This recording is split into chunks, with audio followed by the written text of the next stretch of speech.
Exodus chapter 21. God said to Moses, "Now these are the judgments which thou shalt set before them." Now, the judgments are really for the judges. You remember they appointed 70 to rule over the lesser, or they appointed men over the thousands, men over the hundreds, men over the 50s, men over the tens, to judge in the smaller matters so that they would only bring the major cases to Moses. So that Moses wouldn't be bogged down, as his Jethro said, "Hey, you're going to kill yourself, standing here all day long and judging the matters of the people." So these are the judgments for the guidelines for the judges who are judging in these matters that are brought before them. These are the judgments, the guidelines for the judges. These are not an individual kind of a retaliation kind of thing that you're supposed to take, but these are the standards that have been set for the judges. And the term judgments refer to the standards set for the judgments. Now you read of God's statutes, of His ordinances, of His law, and of His judgments. These are one of the things you read about. The judgments of God are different from the statutes. The statutes are different from the ordinances. The ordinances are different from the basic law. And so that all is comprised in the law, but these now are the guidelines for those men who were chosen to be judges. Now it is interesting that here in verse 6 and then in chapter 22, verse 8 and verse 9, the word judges in these verses is the Hebrew word Elohim, which is the word for gods. And the judges are called gods because they are acting in the place of God in bringing God's judgment upon man. Bringing and enforcing God's judgment upon the particular situations. They were acting in the place of God, and thus the term for the judges was gods, Elohim. And thus, in the New Testament, when the Pharisees were arguing with Jesus in the Gospel of John, and when He declared the fact that before Abraham was, I am, and they took up stones to stone Him, Jesus said, "I've done many good works among you. For which of the works are you going to stone me?" And they said, "Not for the works that you have done, but because you are a man and continually insisting that you are equal with God." And He said, "Did I not say, or did I not say, or the Word of God say that ye are gods? Then why are you going to stone me because I say I am the Son of God?" Now, in the Word it said, "Ye are gods." In other words, here in Exodus, these men are called gods. Those who were to judge and enact God's judgment on men. It doesn't mean in any wise that they were, as the eternal God, the creator of heaven and earth. It just meant that they were acting as gods and in the place of God, in the fact that they have been given this responsibility of judging men, and thus men's lives were in their hands. And thus, acting for God, they were called Elohim, gods. The word Elohim refers in the Old Testament to many different gods. It is not a term used exclusively for the God who created the heaven and the earth. The Bible recognizes that man can have many different gods that are not true gods. That is, they are not the true God. They are God as far as they are the ruling master passion of a person's life. David said, the gods of the heathen are vain, Elohim. Recognizing that heathen had gods, but they weren't true gods. And God challenged, if you be gods, if you be Elohim, then prove it by telling us something that is going to happen before it ever happens. And thus, the term Elohim refers to that which is the master guiding principle or passion of a person's life. Now, I went into that to give you just a background to the scripture that Jesus referred to in the Gospel of John, because the Mormons, because of that one reference of Christ to this scripture, ye are gods, have built the whole doctrine of man's progression into God. And that if you are a faithful Mormon, and your marriage has been sealed in the Mormon temple, and you've gone through the rites, and you wear your underwear and the whole thing, what that has to do with making you a god, I don't know, but you can be one. And you will be gods. That's their teaching. And you and your wife, who has been sealed to you in marriage, will be able to go to a planet, and you will be able to start your own little world on that planet. And other Mormons and good people, Christians and all, who weren't faithful, true Mormons all the way, who didn't quite make it to the God stature, will be your angels and will serve you in your own system that you inaugurate, and you will be God over that planet, and you will watch over that planet and develop and so forth the whole life form and style and all from your offspring there in some planet in the universe. Now that is the acknowledged, recognized goal of the Mormon. Now, Brigham Young did something that has upset a lot of Mormons, in that he has carried this particular concept back one step instead of forward one step. If you carry it forward one step, every Mormon will acknowledge that that is the goal, and that is the purpose, and that is their desire to be God, and they are ascending the scale in progression into godhood. And to have their own planet and take their wife and begin their own little experiment on a planet someplace. Brigham Young carried it back one step. And he said that Adam was a good Mormon who progressed into God. And he brought to the earth one of his celestial wives, Eve. And they began to have their children, and that they began to populate the earth, and that Adam is our God and the only God with whom we have to do. Now, Mormons get very upset about that, and they say, oh, you've taken what he said out of context. But I challenge you, read the whole context of that sermon, and you'll find that it isn't taken out of context. It is actually consistent with the Mormon doctrine.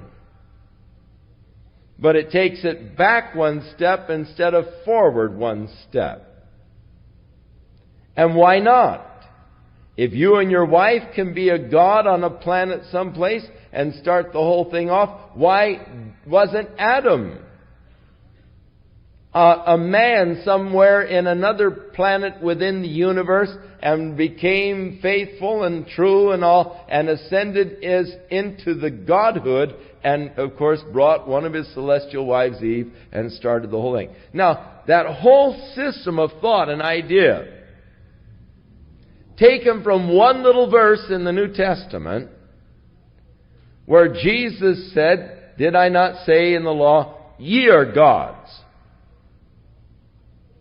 And from that one little verse, this whole system of thought and doctrine that you're going to be God, providing you are a faithful Mormon and so forth, has come out of that one verse of Scripture.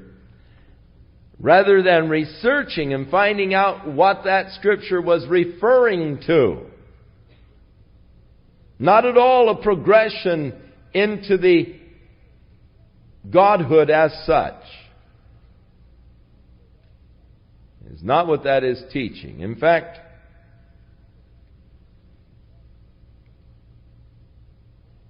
that desire to be God is the thing that has started the whole problem with the human race and with the angels prior.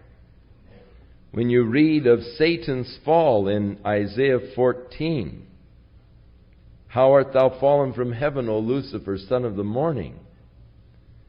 And he goes on to tell of his will against the will of God.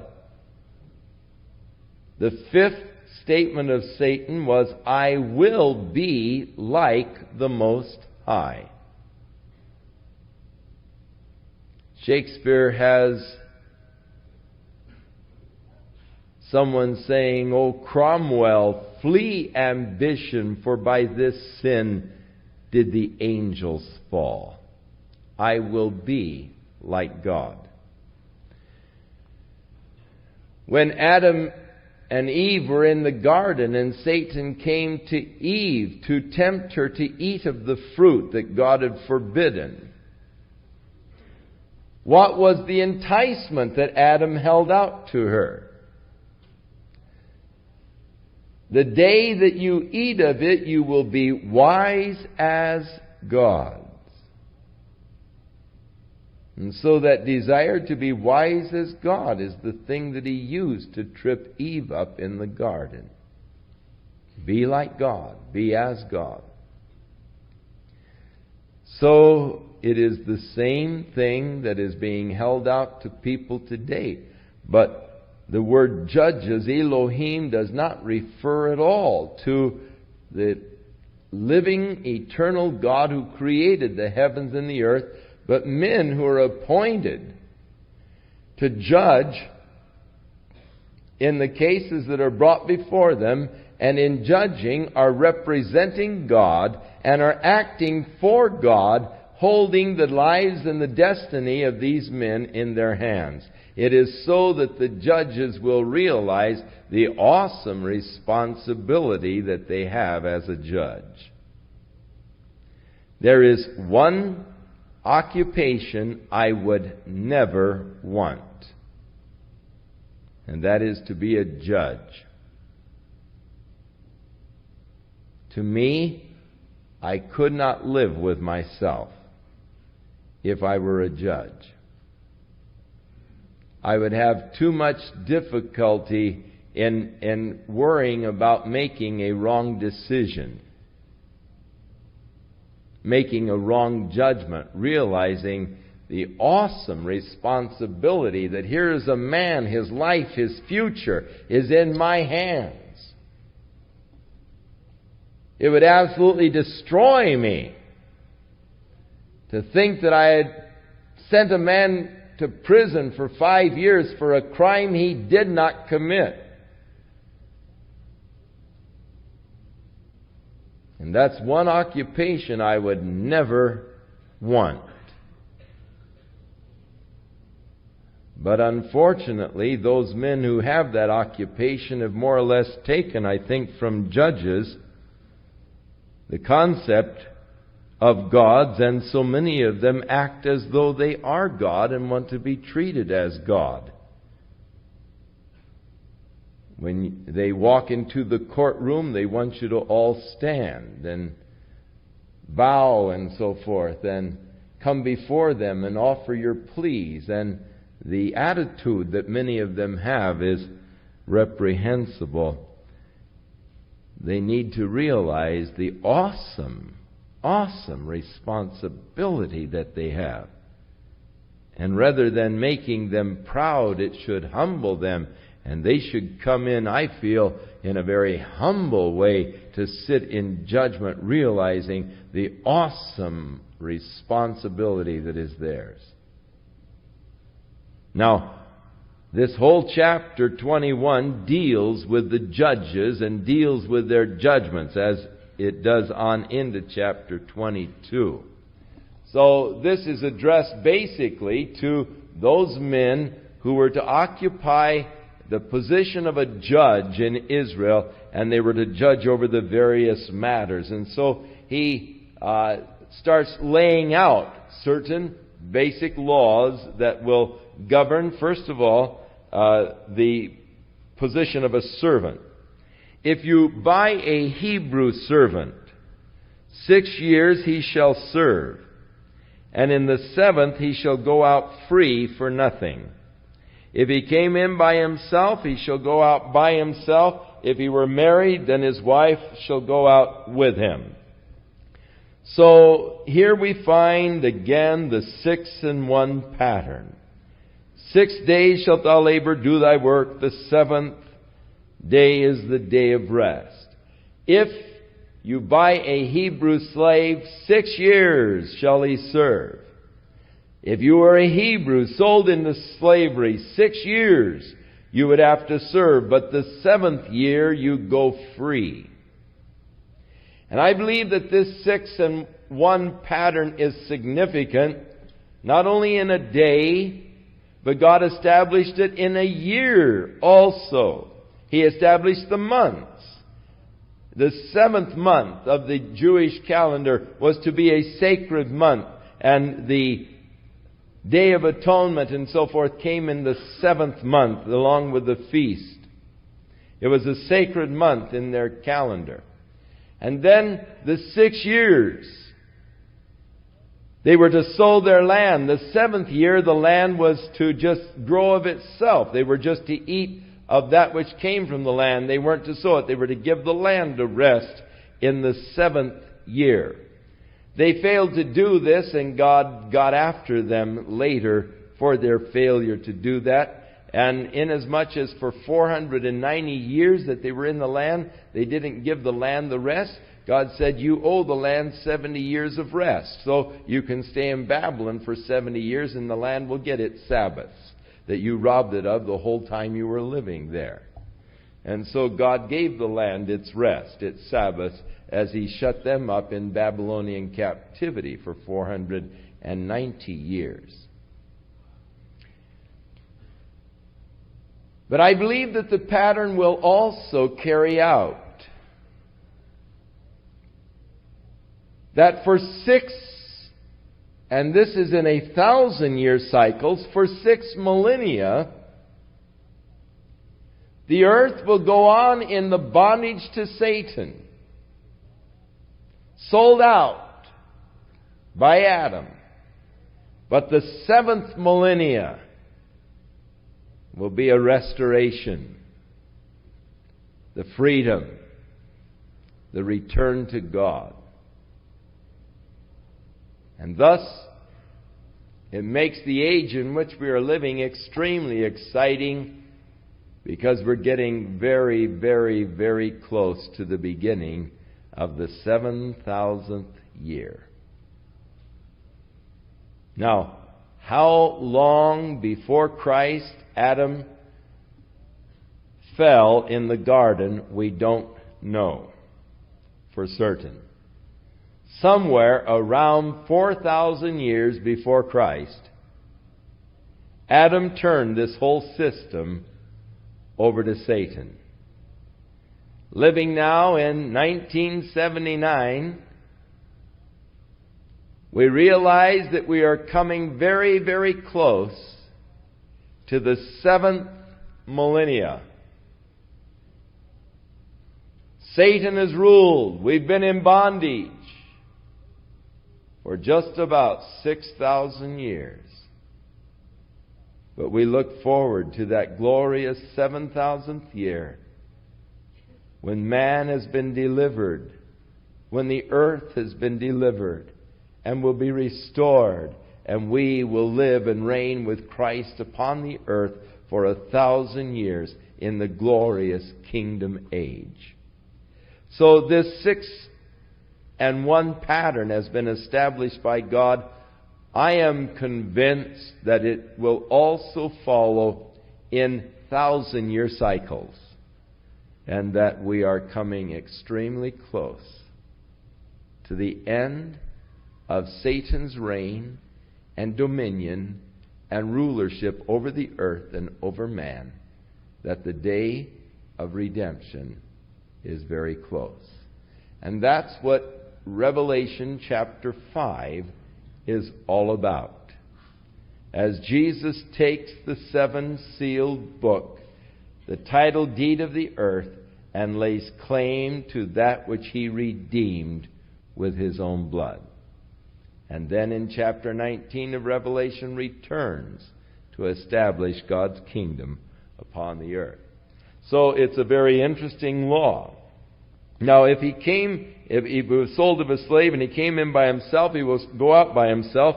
If he were married and his wife came with him, then his wife can go out with him. But if his master has given him a wife, and she has borne him sons or daughters, the wife and her children shall be her master's, and he shall go out by himself. The slave had no rights at all. No rights of possession. Therefore, if you were sold as a slave, and while you were a slave, your master gave you one of the other slave girls for your wife, and you've had a couple of children. Now the 7th year has come, it's time for you to go free. You can go free, but you can't take your wife and children because she belonged to your master, and thus the fruit that has come from your relationship also belongs to him, because you had no rights of your own of possession while you were working for him. You say, well, that seems very hard and cruel. Yes, it does. And it's hard for us to even imagine such a thing. But if the servant shall plainly say, I love my master, my wife, and my children, I will not go out free, then his master shall bring him unto the gods, the Elohim, translated judges, correctly so. He shall also bring him to the door, or to the doorpost, and his master shall bore his ear through with an awl, and he shall serve him forever. So you've had your wife and your children say, hey, I love this. I love my master. He's treating me good. I love my wife. I love my children. I don't want to go free. I want to serve him.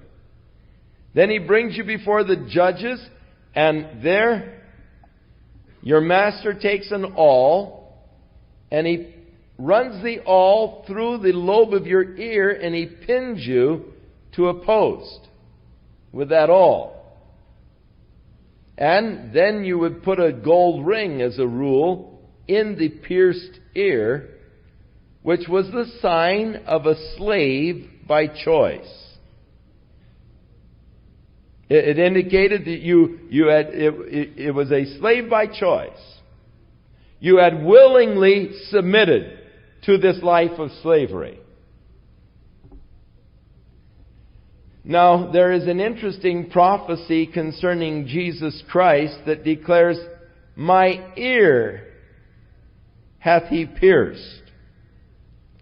So Christ, in a figurative sense, had a pierced ear, inasmuch as he by choice submitted to the will of the Father,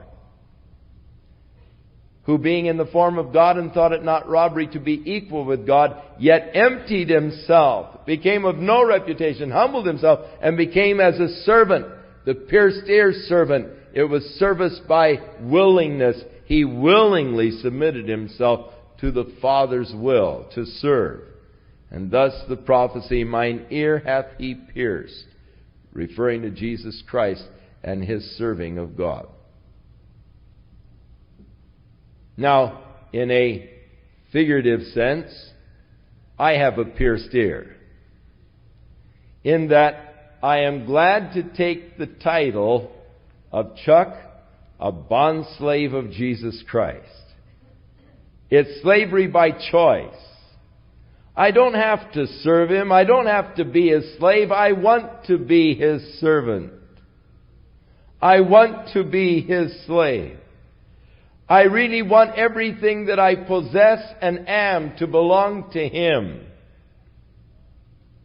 Not to lay claims to things for myself, but what I am and what I have are his.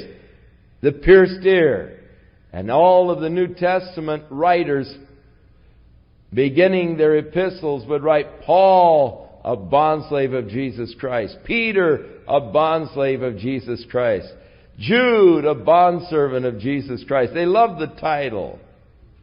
And I know of nothing better that could happen to any of us than just to be a bondservant of Jesus Christ. A servant by choice. Oh, that he would bring us to the post and run the awl through our ears, that we might demonstrate that we are servants by choice. It isn't forced upon us. We don't have to be. But I love him. I love my master. No one's ever treated me so good. I've never had it so well. I love serving him. And thus, it is the choice of life. And the choice of being a bondslave was irrevocable. That was it. Once your ear was pierced, that was a choice of life, an irrevocable choice. And so the law of the servant. And if a man sell his daughter to be a maidservant, she shall not go out as the men servants do. And if she please not her master, who hath betrothed her to himself, then shall he let her be redeemed. But to sell her to a strange nation he shall have no power, seeing he hath dealt deceitfully with her. So it's the idea of actually, men bought their wives in those days, and they became like a servant or like a slave practically. You bought her, she belongs to you. And so they had this form of dowry. And if you took a wife, you paid the dowry. Now a dowry wasn't such a bad deal. Actually, what a dowry was alimony in advance. The father would figure how much it would take for her to live. If you should decide you don't want her after you're married, because divorce was quite easy. Find out once I've purchased her, I don't like her. Then let her be redeemed. That she doesn't have to stay there and take my guff forever.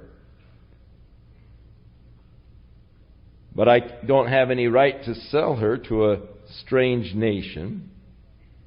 But she should have the right of her dowry. She can live off of what I paid to get her in the beginning.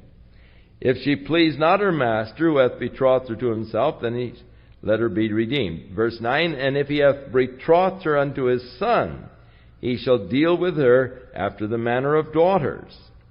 And if he take him another wife, her food, her raiment, and her duty of marriage shall he not diminish. In other words, he's got to go ahead and pay her alimony and take care of her and so forth. And if he do not these three unto her, then she shall go out free without money. So it was tragic, but that's the way their customs were in those days. Women had very little rights, so you've come a long way. Why have you come a long way? because of Jesus Christ. Hey, women still have it tough in a lot of cultures. If you don't believe it, you just go to some of these other areas. New Guinea, Guatemala even, close by. Look at the lot of the Bedouin women. Man, they have it tough. You women can be thankful for what the Lord has done in liberating you. It is actually because of Jesus Christ and His declaring that we are all of us children of God, and in Christ there is neither male nor female. The distinctions are broken down. It is Christ that has put us all on an equal footing and an equal plane and has taken away any concept or idea of a superior sex. That God favors men over women or vice versa. It doesn't exist. We are all one in Christ Jesus. And it is the Christian ethic that has done so much to give the woman the rightful place of equality with a man, but such does not exist in cultures where the Christian gospel has not had a strong influence. Be glad, women, you're not a Muslim. If you don't believe that, just read what Khomeini is doing to the women there in Iran, and you'll find out that being a Muslim woman wouldn't be so easy. Many of you wouldn't last long under his reign.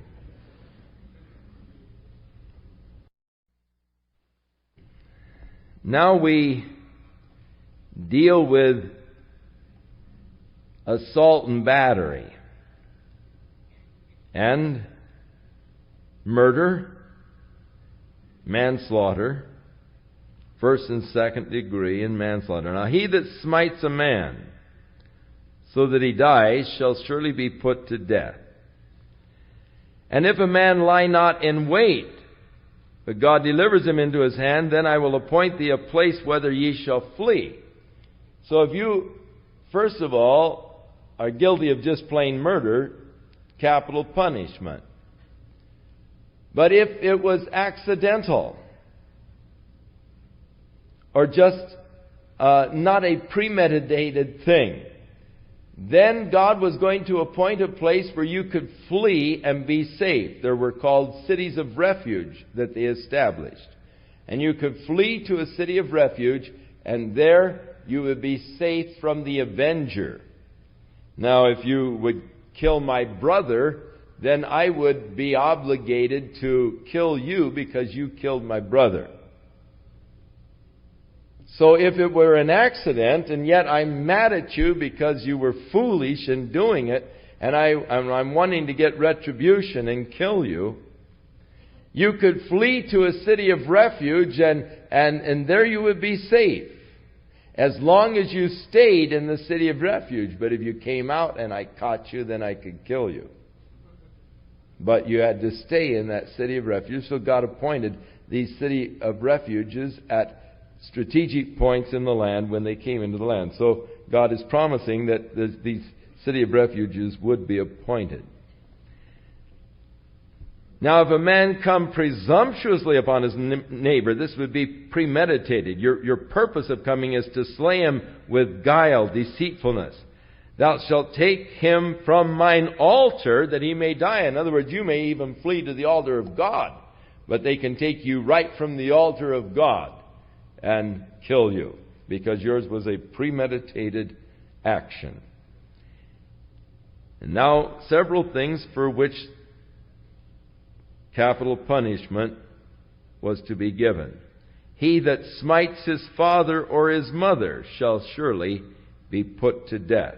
The law said, honor thy father and thy mother. He that stealeth a man and sells him, or kidnappers, or if it be found in his hand, he shall surely be put to death. He that curses his father or mother shall surely be put to death. They didn't have nearly the problem with juvenile delinquency in those days that we have today. And if men are fighting together and one smites another with a stone or with his fist, and he did not die, but he's laid up for a while, and he is able finally to get out of bed and walk on a crutch, he that smote him will be acquitted, only he shall pay for his loss of time until he is thoroughly healed. Now, if a man smite his servant or his maid, and shows you what little rights the maids and servants had. If it's your servant or maid, you smite him with a rod and he dies under his hand, he shall be punished. But it wasn't capital punishment. Notwithstanding, if he continues a day or two, he shall not be punished, for he is his money. In other words, if he lingers before he dies, then you won't be punished, because actually you've lost your own money. He belongs to you. If men are striving and hurt a woman who is pregnant, so that she aborts actually the child, has a miscarriage, and yet no further danger or mischief follow, he shall surely be punished according as the woman's husband will lay upon him, and he must pay whatever the judges determine. But if any further mischief follow, then you are to give life for life, eye for eye, tooth for tooth, hand for hand, foot for foot, burning for burning, wound for wound, stripe for stripe. And if a man smite the eye of his servant or the eye of his maid that it perish, then he shall let him go free for his eye's sake. But this eye for eye, tooth for tooth, burning for burning, and so forth. Now, men have begun to misinterpret this law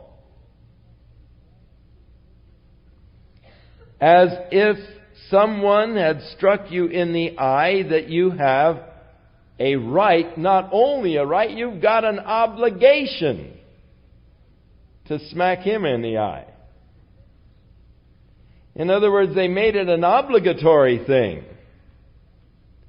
You knocked out my tooth, all right, man, you've had it. I got to knock out your tooth. Tooth for tooth.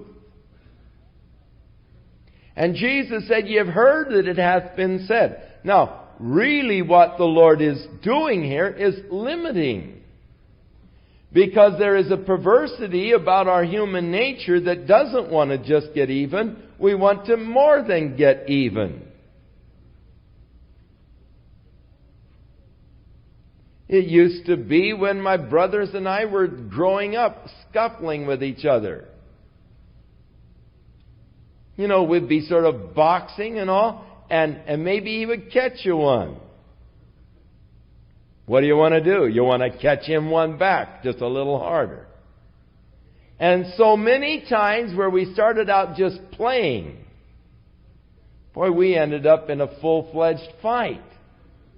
Because you keep getting harder and harder and harder and wanting to get back at him a little more. And you start out just sort of with a game and playing, but boy, you end up really just going at it.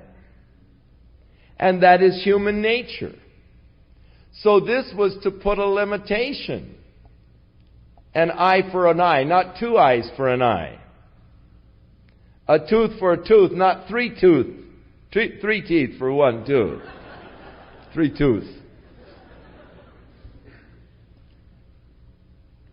And so the purpose of the law was that it would not exceed.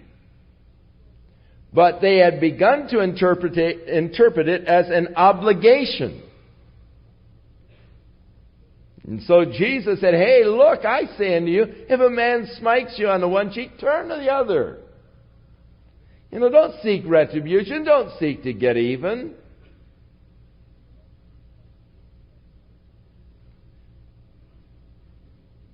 And so Christ gave a whole new concept to this. I'm not under an obligation to black your eye because you blacked mine. Better to forgive. Better to pass it over. And so Christ was showing, actually, that the law was intended to curb man's spirit and to curb that spirit of retaliation, that desire to retaliate. But it had become misinterpreted by the Pharisees. Now, we deal with the person dealing with his servant. If he hits his servant in the eye and the servant loses the eye, the servant goes free for the eye's sake. If you knock out a tooth of your servant, of your maidservant, then they get to go free for the tooth's sake. If an ox gore a man or a woman that they die, then the ox will be surely stoned, and his flesh shall not be eaten, but the owner of the ox will be acquitted. But if the ox were known to push with his horn in times past, and it has been testified to his owner, and he did not keep him corralled, but he has killed a man or a woman, the ox shall be stoned, and his owner also will be put to death. You've been told that your ox is bad, that it's out there goring people or trying to gore people, and you've been told about it, and you do nothing to corral it or to restrain it, then you are responsible for what your ox did. If there be laid on him a sum of money, then he shall give for ransom for his life whatever is laid upon him. So you could buy your way out of that one. Whether he have a gored son or a gored daughter, according to the judgment it shall be done unto him. Now if the ox shall push a manservant or a maidservant, he shall give unto their master 30 shekels of silver, and the ox shall be stoned. So it is interesting that Jesus was sold by Judas Iscariot for the price of a slave that had been gored by an ox. That was the amount. If a slave was gored by an ox, you were to pay the master 30 pieces of silver. If a man shall open a pit, if you dig a pit and you don't cover it, and an ox or an ass falls in, then you've got to pay for the ox or the ass to the owner of the beast who was slain. If one man's ox hurt another, that it dies, then they will sell the live ox and divide the money, and the dead ox also they can divide and barbecue. So, if it be known that the ox has been used to pushing in the times past, and the owner did not keep him in, then he shall pay for the ox, and the dead one shall be his own. In other words, you get the whole thing. He killed your ox, he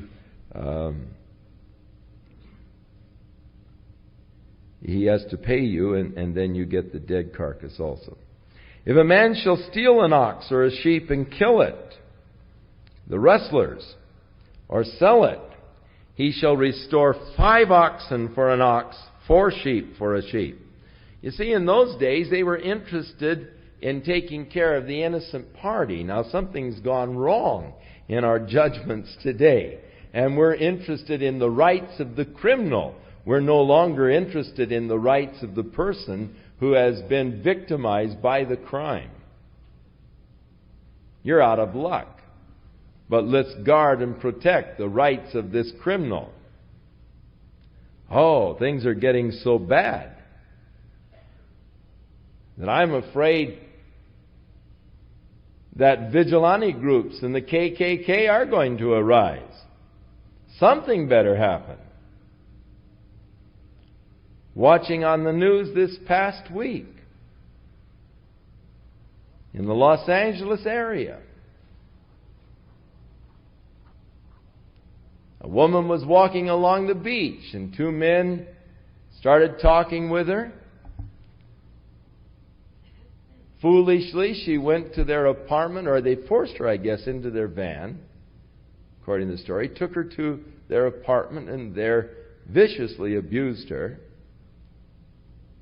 raped her, broke her jaw, and the neighbors heard the woman screaming and called the police. And the police responded to the call. When they came to the door, the guy wouldn't let them in, so they broke the door down, found the woman bound and gagged in a closet, beaten up horribly, broken jaw and all.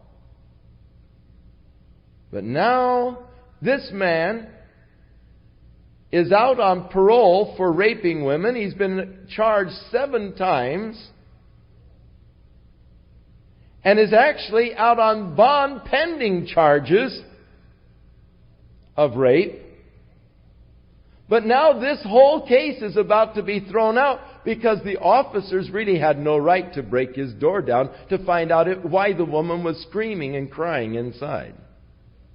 They violated his rights. And so all of the evidence, the woman beaten up, her story and everything, is no good because they didn't say, please may I come in and look around inside. Well, they said that, but he said no. Oh, I'll tell you, talk about rights. What about the woman's rights? Something's gone horribly wrong in our whole system. We really shouldn't call our system of justice anymore because really there is so little real justice. You say, how come you're so much? Well, we're in what is really just and what God is talking about justice and not the perversion that we find created by... I better not say it, we're on the radio.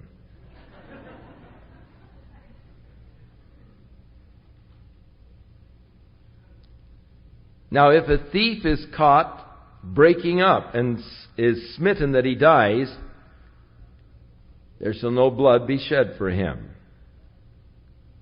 But if it is daylight and you catch him, then you should cause him to make full restitution, and if he has nothing, then he is sold for his theft. And if the theft is certainly found in his hand alive, whether it be an ox or an ass or sheep, he shall restore double. If a man shall cause a field or a vineyard to be eaten, and he shall put his animals and shall feed them in another man's field, then the best of his own field and the best of his own vineyard shall he make restitution. In other words, if we're neighboring farmers and you set your sheep over in my field to graze, and they're eating up my field, then I get the best of yours. I can go in and just help myself to the best that you've got. If fire breaks out and catches in the thorns so that the stacks of corn or the standing corn or the field is consumed, he that kindled the fire shall make restitution. If a man shall deliver unto his neighbor money or stuff to keep, and it be stolen out of the man's house, if the thief is found, let him pay double. If the thief is not found, then let the master be brought to the judges, the Elohim, to see whether he has put his own hand to his neighbor's goods. For all manner of trespass, whether it be for ox, ass, sheep, or raiment, or for any manner of lost thing which another challenges to be his, the cause of both parties shall come before the judges of the gods, and whom the judges shall condemn, he shall pay double to his neighbor. Now if a man deliver unto his neighbor an ass or an ox, or a sheep or any beast to keep it, and it dies or is hurt or driven away, and no one sees it, then shall an oath of the Lord be between them both, that he hath not put his hand to his neighbor's goods, and the owner of it shall accept thereof, and shall not make it good. In other words, if you ask me to keep your ox, and somehow it is stolen or it strays away, then I come to you and I say, I swear by God, I didn't touch it. I don't know what happened to it. Then you have to accept the fact of my oath that I really didn't touch it, that I didn't go ahead and butcher the thing and put it in my locker. So, then shall an oath of the Lord be between them both, that he did not put his hand to it. And if it is stolen from him, he shall make restitution unto the owner thereof. If it be torn in pieces, then I bring you the torn pieces, and I will not have to make good that which was torn. Now if a man borrows out of his neighbor, and it is hurt or dies, the owner thereof being not with it, you shall surely make it good. If I borrow your horse, and I overwork the thing in the heat, then I got to pay you for your horse. But if you come with it, and it dies, then I don't have to pay you anything, because then I've hired both you and your horse. It came for hire. Now if a man entice a maid that is not betrothed, and lies with her, he shall surely endow her, give her the dowry in order to be his wife. And if her father utterly refuses to give her unto him, then he shall pay the money according to the dowry of virgins. Thou shalt not, and now we get a lot of little rules here, again with capital punishment. Thou shalt not allow a witch to live. Bestiality is condemned with capital punishment. He that sacrifices unto any god save to Jehovah only shall be destroyed. Thou shalt neither vex a stranger nor oppress him, for ye were strangers in the land of Egypt. Ye shall not afflict any widow or fatherless child. If thou afflict them in any wise, and they cry unto me, I will surely hear their cry. Now, the next couple of cases here, God tells how that He will stand up in defense of the weak and of the poor. So be careful. Don't take advantage or seek to take advantage of persons that are already disadvantaged. The tragic thing to me is that so many of the charlatans prey upon people who are already in sad condition. They're already sort of broke. And they have ads in the paper, earn money in your own home.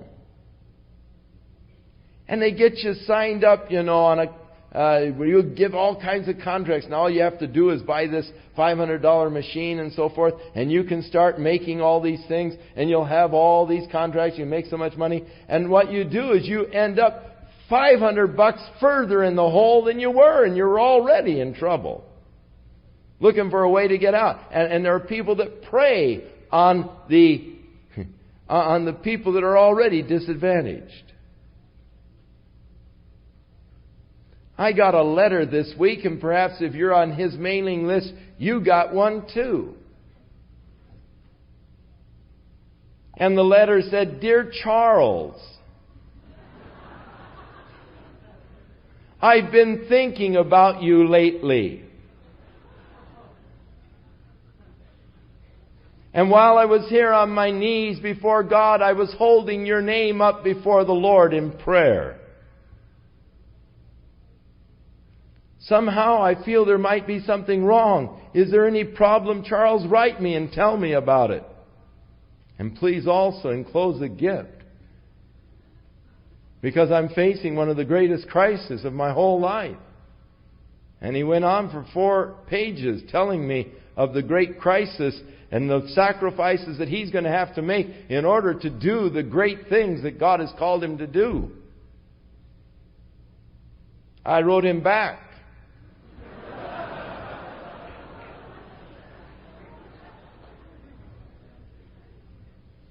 And I wrote, Dear, and I won't tell you his name, because you probably got a letter too, and you thought he's just writing to you personally.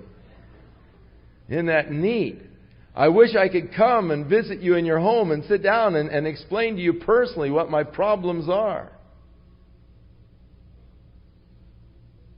I wrote back and I said, it might be a good idea that you would start teaching the Bible on television, but maybe you ought to read it first. And read 2 Peter, where he talks about the false prophets who through feigned words would make merchandise of you. I said, I don't like your computer letter. I'm insulted by it. You insult my intelligence. And they are just feigned words by which you're trying to get some bucks from me. I said, you say you're willing to make sacrifices. And I was told recently by a Presbyterian pastor in Palm Springs that you paid didn't tell him how much you paid, but I know. You paid several $100,000 for a new home in one of the exclusive areas of Palm Springs, and your son also bought a home of almost equal value in the same area. Are you willing to sacrifice that? If you are, then maybe I'll be willing to give you $25 of my meager salary. But not so that you can live lavishly. Oh, I was angry with that letter. I was angry not because he deceived me, because I could see right through the whole thing. I was angry for all these poor little widows out there on Social Security. It said, if you don't have $25, why don't you see if you can get it someplace? Because I'm really desperate.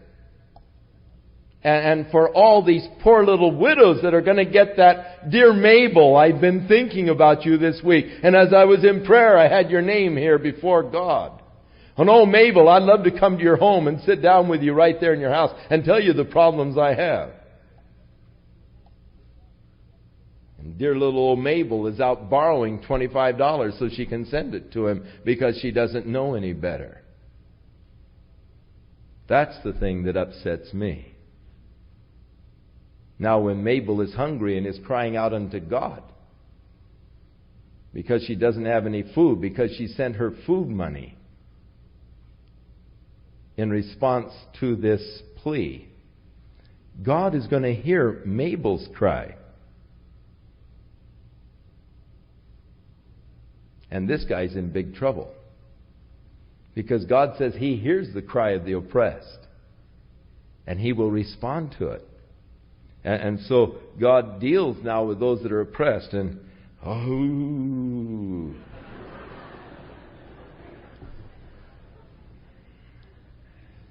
this kind of stuff, it upsets me. I get taken off their mailing list in a hurry because I usually respond to them. I can't stand it.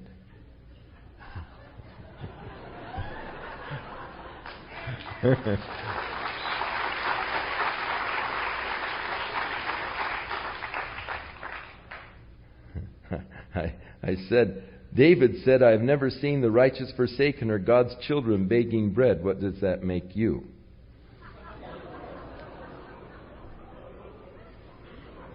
They take me off their mailing list in a hurry.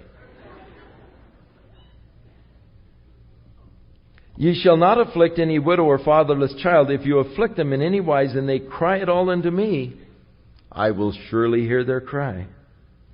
And my wrath shall wax hot, and I will kill you with a sword, and your wives shall be widows, and your children fatherless. And if you lend money to any of my people that is poor by thee, thou shalt not be to him as a usurer, neither shalt thou lay upon him usury. These people that are going around and taking away people's houses, saying, well, we'll loan you money, sign all of these contracts, and you find that you've signed your house away and they sell it out from underneath of you. Boy, are these people going to have to answer before God. That's horrible, the things that are done. If thou at all take thy neighbor's raiment for a pledge, deliver it back to him by the time the sun goes down. Now, if you come to me and borrow money because you're really desperate, and I say, well, what are you going to give me for the pledge? I'll give you my coat. Before the sun goes down, I'm going to give you that coat back. Because you see, in those days, they didn't have blankets. They used their clothes. They just wrapped themselves up in their coat. And that was their covering. For it is his covering only. It is his raiment for his skin. Whereby when he's trying to sleep, and if it comes to pass, he's cold, and he cries unto me, I'm going to hear. For God declares, I am gracious. The Lord is very gracious towards the poor, towards the oppressed. His ear is open to their cry. And man, if you're oppressing them, you're the one guilty of oppressing them, and they're crying unto the Lord because your oppression, look out, you're trampling on dangerous grounds. I love God for His desire and concern and care for the poor. I love God because He is gracious, and that He does take care of those who are oppressed and cast down. Oh, how I appreciate God's graciousness. Thou shalt not revile the judges, nor curse the ruler of thy people. I'm glad he didn't say you're going to be put to death if you do. But thou shalt not, nonetheless. Actually, what does the New Testament teach us? Pray for those who are in authority over us. And that's really our obligation and responsibility. Pray. I wouldn't want to be a judge, but neither would I want to be the president. In fact, I wouldn't want to be in the legislature. I wouldn't want to have to answer for, the stuff that goes on anywhere in government. I'm glad I'm a bondslave of the Lord and not they used to call them what? Civic servants?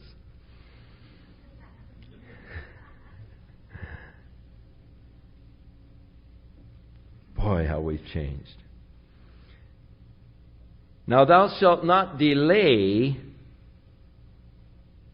to offer the first of thy ripe fruits and of thy liquors.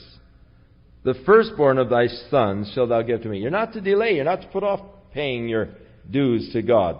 The tithes, the first fruits.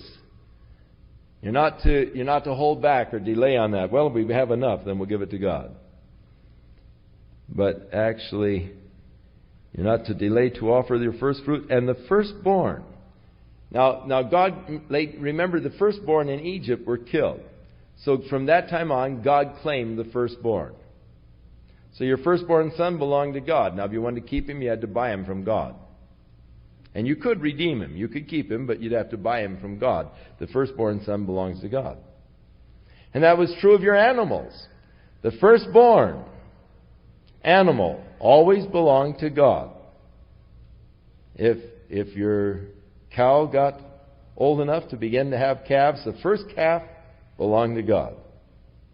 From then on, they were yours. First one belonged. If you wanted to keep it, actually, then you'd have to buy it from God.